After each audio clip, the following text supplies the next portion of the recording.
নমস্কাৰ এটা নতুন ভিডিঅ'লৈ আপোনালোকক পুনৰবাৰ স্বাগতম জনাইছো আশা কৰোঁ আপোনালোক সকলো ভালে কুশলে আছে আৰু আপোনালোকৰ আশীৰ্বাদত ময়ো খুব ভালে আছো বৰ্তমানলৈকে কিন্তু খুব বেছি গৰম আপোনালোকে জানেই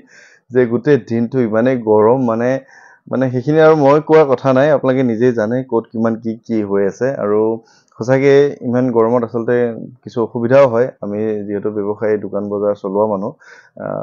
দিনটোত মানে কোনো ধৰণৰ গ্ৰাহকৰ উপস্থিতি নাই বুলিয়ে ক'ব পাৰি সন্ধিয়া সময়তহে দুই এজন লোক আহে আৰু তেনেকুৱা ধৰণৰ হৈছে এই 2-4 দিন আচলতে বিৰাট দিগদাৰ আৰু মই 2013 চনতেই ব্যৱসায় আৰম্ভ কৰিছিলোঁ আৰু তেতিয়াৰ পৰাই গম পাওঁ যে সেই তেতিয়া গৰম আৰু এতিয়া গৰমৰ মাজত বহুত বেছি পাৰ্থক্য আছে এই 2-4 বছৰত ইমান বেছি গৰমবোৰ বাঢ়ি গৈছে আচলতে তাৰ কাৰণে নিজকে আচলতে দোষাৰোপ কৰিব লাগে যে কাৰোবাক দোষাৰোপ কৰি লাভ নাই আচলতে আমি নিজে মানুহেই গোটেই বন জংঘল গোটেইখিনি ধ্বংস কৰিছোঁ চব অনিষ্ট কৰিছোঁ উপায় নাই বৰষুণ হ'লেও দেখিছে সেইদিনা এদিন বৰষুণ হওঁতে কিমান বেছি বানপানী গুৱাহাটীতে হওক বা বিভিন্ন অঞ্চলত বিভিন্ন ঠাইত আৰু সেই অনুপাতে ৰ'দ দিলেও একে ধৰণৰ বৰষুণ দিয়াৰ পিছত ৰ'দ দিলে আকৌ বেমাৰ আজাৰ বিভিন্ন ধৰণৰ সমস্যা আহে গতিকে আজি মই ভিডিঅ'টোত বৰ বিশেষ একো কথা নাপাতো আপোনালোকৰ সৈতে এনেধৰণে দুই এটা মানে নিজৰ কথা হওক বা আপোনালোকৰ খা খবৰ ল'বৰ কাৰণে আচলতে ভিডিঅ'টো তৈয়াৰ কৰিছোঁ যোৱাকালি যিটো মানে আচলতে নিয়ম কৰিবৰ কাৰণে আপোনালোকক কৈছিলোঁ সংকল্পলৈ এদিনে সকলোৱে চাগে কৰিছে মোক ফটোও দিছে আপোনালোকে জনাইছেও গতিকে তেনেধৰণে কৰি থাকক ভগৱানৰ ওপৰত যিখিনি আমাৰ আস্থা ভক্তি তেনেধৰণে আছে তেনেধৰণে আপুনি ভক্তিৰে যিকোনো বস্তু আপুনি পোৱাটো আচলতে সম্ভৱ কিন্তু আপোনালোকে হয়তো মোক 2-4 দিনমানৰ পৰা অলপমান হয়তো মোক মন কৰিছে মোৰ সেই মনটো আচলতে নাই কাৰণ মাজতে যিটো ঘটনা হৈছিলে যে মানে মোক লৈ কিছুমানে মানে ভিডিঅ' যে বনাইছিলে বা কিবা কৈছিলে তেতিয়াৰ পৰা মই অলপ মানসিকভাৱে ইমান এটা মানে যদিও মই সকলোকে কৈ আছো যে আপোনালোকক সাহস দি আছো এই সাহসটো আপোনালোকেও মোক দি আছে যে একো নহয় ময়ো জানো যে মোৰ একো নহয় কাৰণ মই যিটো পথত গৈ আছো একদম শুদ্ধ পথত গৈ আছো সকলোৱে মোক ইমানখিনি মৰম আদৰ সন্মান কৰিছে আজি ৰাতিপুৱা 5:30 মান বজাতে আহিছিলে শিৱসাগৰৰ ৰঞ্জিত দা মোক খুব মানে তেখেতক শ্ৰদ্ধা কৰোঁ তেখেতেও মোক খুব বেছি ভাল পায় মৰম কৰে কথা হ'ল যে তেওঁ আহি পেলাই মোক কৈছে গালিও দিছে যে কাৰণ বেলেগৰ কথা আচলতে বেছি আমি গুৰুত্ব দিব নালাগে কাৰণ যদি 100জন মানুহৰ ভিতৰত 90জন মানুহে ভাল পাইছে সুফল পাইছে 90জন লোকৰ ঘৰত যদি দুজনকও আছে 180জন আৰু 10জনে যদি মোক বেয়াকৈ কৈছে সেই 10জনৰ ভিতৰত যদি দুজনকৈ মানুহ আছে সেইফালে 20জন 180জন বেছি নে 20জন বেছি তেওঁ মোক ধুনীয়াকৈ বুজাই দি থৈ গৈছে তথাপিও মানে কি কেতিয়াবা অকণমান মনলৈ আহিলে মানে অলপমান যিহেতু যদি মোৰ দুখ থাকিলহেঁতেন মোৰ বেয়া নালাগিলহেঁতেন কিন্তু মোৰ যিহেতু মই জানো মই কি পথত গৈ আছো কোনোবাই কিবা এটা কথা কৈ দিলে মানে এই কথাটোত অলপ বেয়া লাগে আৰু সেইকাৰণে মই খুব মানে কমাই দিলোঁ যোৱাটোও কমাই দিলোঁ আগতে ইফাল সিফালকৈ গৈ থাকোঁ মানে ধৰি লওক জনাইতো আপোনালোকক দূৰণিবতীয়াবিলাক গৈ থাকোঁ কিন্তু ওচৰ পাজৰে গৈ আছিলোঁ সেইবোৰো প্ৰায়ে বন্ধ কৰি দিলোঁ মই আচলতে মনত অলপমান দুখ পালোতো আৰু যি কি নহওক আজি মই যিটো কথা ক'ব ওলাইছো যে যোৱাকালি যেনেধৰণে আপোনালোকে সংকল্প ল'লে আপোনালোকে চাগে নিশ্চয় সুফল পাইছে বা বহুতেই তেনেধৰণে বহুত বেছি উপকৃত হৈছে 2-এজন মানুহে মোক কালি মেছেজ কৰিছে যে তেওঁলোকৰ ভৰিৰ কোনোবা এজনৰ বিষৰ কথা কৈছিলে ভৰিৰ বিষ একেবাৰে ভাল হৈ গৈছে বুলি তেওঁলোকে মোক মেছেজ দিছিলে আৰু আজি এটা খুব ভাল খবৰ যে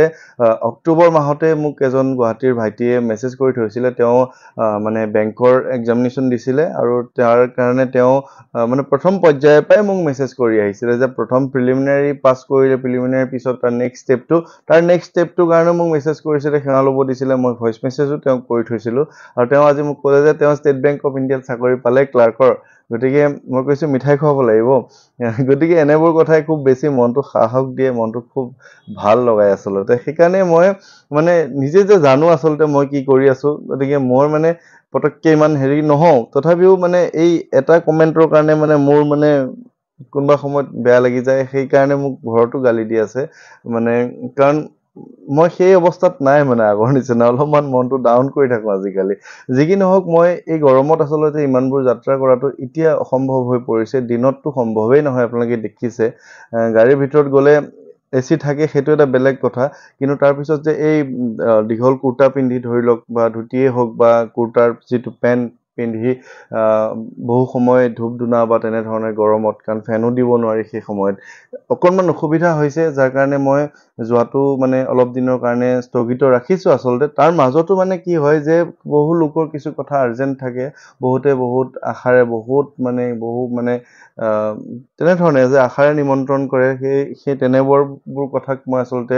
অগ্ৰাহ্য কৰিবও নোৱাৰোঁ, নাযাম বুলি ক'বও নোৱাৰোঁ। ঠিক তেনেধৰণে মই যাব লাগিব, কিন্তু খুব কম আৰু। এতিয়া অহা শনিবাৰলৈ মই এটা মোৰ ফালৰ পৰা প্লেনিং কৰিছোঁ যে বিহপুৰীয়াৰ এগৰাকী বাইদেউ আহিছিলে মোৰ তাতে বহুত দিন আগতে, প্ৰায় 1.5 মাহমান হৈছে। তেওঁ মোক নিমন্ত্ৰণ দি গৈছিলে আচলতে, আৰু সেই বিহপুৰীয়া বাইদেউগৰাকীৰ নিমন্ত্ৰণ ৰক্ষা কৰাৰ লগতে মই দ্বিতীয়বাৰ যেতিয়া মই ডিব্ৰুগড়লৈ গৈছিলোঁ, সেই দ্বিতীয়বাৰ ডিব্ৰুগড়লৈ যাওঁতে মোক নাৰায়ণপুৰত লগ কৰিছিলে এজন দাদাই। সেই দাদাজনৰ তাত সেই তেতিয়াই আজি 6 মাহেই হ'ল, সেই 6 মাহৰ আগৰ পৰা তেওঁ ৰৈ আছে, তেওঁলোকৰ তাত যোৱা হোৱা নাই। তেওঁৰ ঘৰ নাৰায়ণপুৰতে। গতিকে বিহপুৰীয়া আৰু নাৰায়ণপুৰ এই দুভাগ নিমন্ত্ৰণ মই চাগে অহা শনিবাৰলৈ ল'ম। তেওঁলোকে গম পাইছে কাক কৈছোঁ কথাখিনি, আচলতে তেওঁলোকৰ মই নিজে ফোন কৰি জনাম। গতিকে বৰ বিশেষ দীঘলীয়া অনুষ্ঠান আৰু কৰিব পৰাকৈ বৰ্তমান মানে এই গৰমৰ কাৰণে সামৰ্থ্য নাই, আচলতে শক্তি নাই। গতিকে কোনেও বেয়া নাপাব, সকলোৰে ওচৰলৈ গৈ আছোঁ, সকলোৱে নিমন্ত্ৰণ দি থৈছে, তেনেধৰণে যাম। আৰু বতৰ অলপ ঠাণ্ডা হ'লে তেনেধৰণে আকৌ আগৰ নিচিনাকৈ কৰিবলৈ চেষ্টা কৰিম। মই যে কৈ থৈছোঁ যে মই গোৱালপাৰা বৰপেটা যি যাত্ৰাটোৰ কথা কৈ থৈছোঁ, আচলতে মই বহুদিন আগৰ পৰাই কৈ আছোঁ, কিন্তু কথাটো এনেকুৱা ধৰণৰ হৈ আছে যে গোৱালপাৰাৰ যিসকলে মোক সেই তেতিয়াই নিমন্ত্ৰণ দি থৈছিলে, এতিয়া তেওঁলোকে হয়তো মোৰ ভিডিঅ' চাই আছে নে নাই মই আচলতে নাজানো, কিন্তু তেনেধৰণে তেওঁলোকৰ পৰা আকৌ মোৰ নিমন্ত্ৰণবোৰ মানে কনফাৰ্ম হোৱা নাই। কাৰণ নিমন্ত্ৰণবোৰ যেতিয়ালৈকে কনফাৰ্ম বা তেনেধৰণে মোৰ সঠিককৈ নলওঁ, যাবলৈ অকণ অসুবিধা হৈ যায়। বহুত দূৰ আচলতে, তেজপুৰৰ পৰা গোৱালপাৰা বহুত দূৰ। গতিকে গোৱালপাৰা এজন আছে পাৰ্থপ্ৰতিম, তেওঁ খুব মানে আশাৰে মোৰ কাৰণে ৰৈ আছে বহুত দিনৰ পৰা। মই ভিডিঅ'ৰ যোগেদি কৈছোঁ আচলতে, পাৰ্থ মানে এনেকুৱা হৈছে যে যেতিয়ালৈকে আৰু 2-4জনে গোৱালপাৰাৰ পৰা নিমন্ত্ৰণ মানে সম্পূৰ্ণ কনফাৰ্ম হিচাপে নজনায়, তেতিয়ালৈকে যোৱাটো অকণমান অসুবিধা হৈ যায়, কাৰণ তেজপুৰৰ পৰা গোৱালপাৰা বহুত বেছি দূৰ হৈ যায়। তথাপিও মই চেষ্টা কৰি আছোঁ, বৰপেটালৈকে অন্ততঃ মই যদি যাব পাৰোঁ, বা অভয়াপুৰীলৈ মই চাগে এনেই যাম, বাইদেউ এগৰাকী আছে, আৰু বৰপেটাতো তেনেধৰণে আছে। মই বৰপেটাৰ বিশেষ নিমন্ত্ৰণ নাই যদিও মই কৰিম আৰু মোৰ ফালৰ পৰা কি কৰিব পৰা যায়। গতিকে আজি বৰ বিশেষ একো কথা আচলতে ভিডিঅ'টোত হোৱা নাই, কাৰণ ময়ো জানো, কাৰণ আপোনালোকে যোৱাকালি বহু কষ্ট কৰিছে, হনুমান চালিচাৰ সংকল্প লৈছে, কোনো লোকে বজৰংগ বাণো পাঠ কৰিছে। গতিকে সকলোকে শুভেচ্ছা জনাইছোঁ। ভগৱানৰ ভক্তিখিনি মনত ৰাখক, আৰু অন্তৰৰ পৰা হৃদয়ৰ পৰা ঈশ্বৰক বিচাৰিলে তেনেধৰণে আচলতে পোৱা যায়। আৰু যোৱাকালি মই যেতিয়া ৰাতি প্ৰায় 10:15 মানতহে মই গোসাঁই ঘৰত সোমাই মই সকলোৰে কাৰণে হনুমান চালিচাৰ লগতে বজৰংগ বাণখন পাঠ কৰিছিলোঁ, কাৰণ মোৰো যিহেতু মনটো অলপ বেয়া, গতিকে বজৰংগ বাণখনৰ মই পঢ়াটো মোৰ বাবেও জৰুৰী আছিল। গতিকে মোৰ লগতে সকলোৰে যাতে ভাল হয়, মংগল হওক, সকলোৰে কাৰণে মই কালি বজৰংগ বাণখন ৰাতি বহুত দেৰিকৈ, কাৰণ যিহেতু পূৰ্ণিমা ৰাতি, গতিকে তেনেধৰণে মই পাঠ কৰিলোঁ। আৰু সেই পাঠৰ যিখিনি সময়ৰ এখন ফটো তুলিছিলোঁ, সেই ফটোখন আচলতে মই ফেচবুকত দিছিলোঁ। বহুত বেছি আদৰ সমাদৰ কৰিছে সকলোৱে ভাল পাইছে আচলতে, কাৰণ কালি গুৱাহাটীৰ পৰা এগৰাকী প্ৰতিষ্ঠিত ঠিকাদাৰ বুলি কোৱা হয়, কণ্ট্ৰেক্টৰ, তেওঁ আহিছিলে। তেখেতৰ পত্নীৰ সৈতে আহি মোক এভাগ খুব সুন্দৰ হনুমানৰ মূৰ্তি দি গৈছিলে। সেই মূৰ্তিভাগ আজিৰ পৰা মানে কালি তাতে মই প্ৰাৰ্থনা কৰোঁতে সেই মূৰ্তিভাগ স্থাপন কৰি লৈছিলোঁ। আজিৰ পৰা আমাৰ গোসাঁই ঘৰত যিদৰে মূল মণিকূটৰ উত্তৰ দিশে হনুমানজীক স্থাপন কৰিব পৰা যায়, ঠিক তেনেধৰণে আজিৰ পৰা তেনেধৰণে সেই মূৰ্তিভাগক ৰখা হৈছে। এয়া মূৰ্তি পূজা নহয় আচলতে, বহুতে বেলেগভাৱে মূৰ্তি পূজা নহয়, কিন্তু মই প্ৰত্যেকবাৰতে মই যিমান পাৰোঁ সহজভাৱে বুজাই আছোঁ যে মূল থাপনাৰ সন্মুখত উত্তৰ দিশে হনুমানজীৰ মূৰ্তি সকলো নামঘৰ সত্ৰত প্ৰায় থকা দেখা যায়, আৰু দক্ষিণ দিশে সিফালে থকা যায় গৰুড় পক্ষী। সেই কাৰণখিনিও মই আপোনালোকক কিয় থাকে কৈছিলোঁ। গতিকে আমিও তেনেধৰণে আমাৰ যিহেতু এখন সিংহাসন আছে ঘৰত, তেনেধৰণে ৰখা হৈছে। বিতৰ্কমূলক কথা হ'ব নালাগে, বহুতে বহুত কথা ক'বলৈ বিচাৰে। আজিও এজনে লিখিছে শংকৰদেৱক অপমান কৰা হৈছে বুলি কৈছে। আচলতে সেইটো কথা নহয়। যোনে ভালদৰে কথাখিনি অনুধাৱন কৰিব পাৰে, অনুমান কৰিব পাৰে কি কাৰণে ৰখা হৈছে, কি কাৰণে হনুমানজী মূল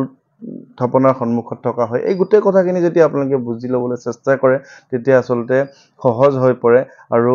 ঈশ্বৰ এজনেই, মই প্ৰত্যেকবাৰেই কওঁ, ঈশ্বৰ কেৱল এজনেই। আমি যিমান যেনেকৈ যি কৰিলোঁ, আমি ঈশ্বৰ এজনেই পাম, কৃপা এজনৰ পৰাই পাম। খালি ভাগ ভাগ কথাবিলাক অলপ বেলেগ বেলেগ সংকট মোচন হিচাপে হনুমানজী আছে ঠিক তেনেকে দুৰ্গা দেৱী